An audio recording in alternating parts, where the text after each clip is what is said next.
From the global resources of ABC News with Terry Moran, Cynthia McFadden, and Bill Weir in New York City. This is Nightline, July 12th, 2012. Good evening, I'm Bill Weir. Going to the dentist is a trip that most kids, most adults for that matter, dread. But the sudden death of an 8-year-old little girl during a cavity filling is drawing attention to a threat far scarier than any drill. Across the country, dangerous and potentially lethal sedatives are being used on children as young as 18 months for procedures as simple as a cleaning. ABC's Brian Ross set out to find out why. For tonight's Brian Ross Investigates.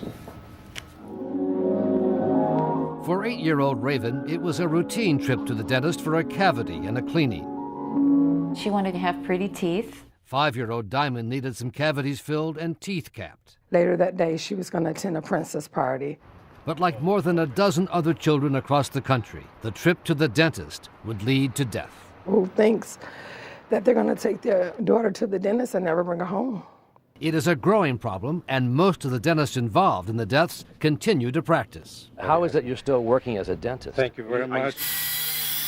It is a scandal in many cases, driven by dentists who are told they can increase their bottom line, hundreds of thousands of dollars in extra profits, by giving their young patients a quick but all too often dangerous dose of sedatives, supposedly to make it safer to work on the children. There are no safe sedatives or anesthetics. There's only safely administered ones. Raven Blanco of Virginia died after her dentist gave her what was supposed to be a minimum dose of an oral sedative. They could get a lot more work done, and so the children aren't as nervous and scared. But records would later show Raven got 3 times the average range of sedative for a child her age, a lethal dose, according to the medical examiner. All of a sudden, I could hear an ambulance, and we rushed to the back, and that is when I saw my daughter in the dental chair. They were performing CPR on her. Is that from the TNA? But Raven's parents say the dentist didn't know how to save her, and they watched their daughter die 90 minutes later. I kept saying, Raven, come on back, honey. Come on, we need you. You know, we need you to be with us. And she didn't hear me.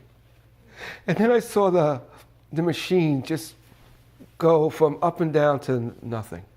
Robin and Mario Blanco have now set up a foundation in Raven's name, and the website has a long list of children who it says died after receiving sedation or anesthesia at the dentist. This is something that's being presented to the practitioners, to the dental community, as a very easy thing to do, and nothing could be further from the truth.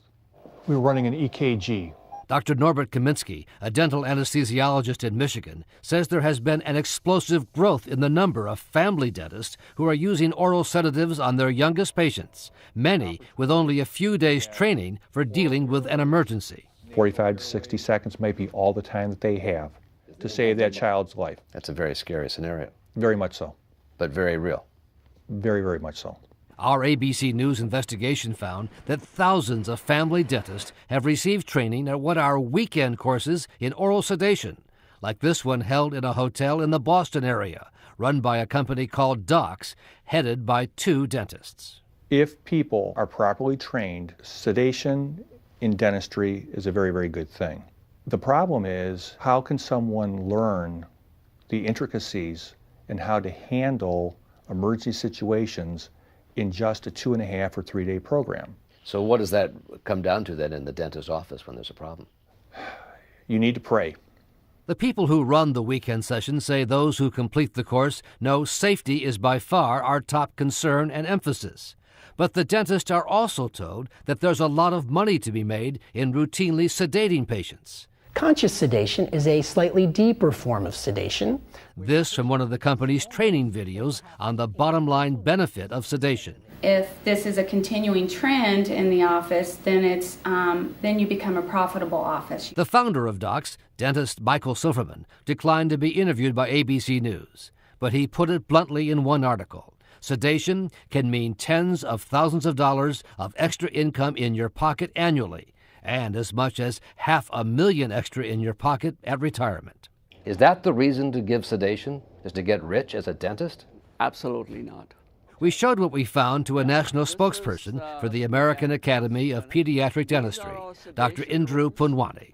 So this kind of thing when you see it? In my case, I throw it in the garbage. Dr. Poonwani, who teaches pediatric dentistry at the University of Illinois, says sedation of young patients can make it safer to deal with children who fidget in the dentist's chair or have anxiety. Rather than become adults who are scared to death of going to a dentist. But he says the 3-day quickie courses do not provide adequate training for all the problems that can arise in dealing with children. If this is all you've got, you've never been trained in sedation, then I would consider it inadequate. Even dentists with extensive training have made fatal errors. The Illinois Medical Board found the dentist who gave Diamond Brownridge excessive doses of sedatives showed a complete lack of understanding of conscious sedation. Yet, Dr. Haikam Reba is back at work in Chicago after he went through retraining and his suspended license was restored. You were accused of gross malpractice, professional incompetence, and you're still working as a dentist? Actually, as I say, the department asked me to do certain things, and I was able to do everything. But how is it you're still working as a dentist? Thank you very much.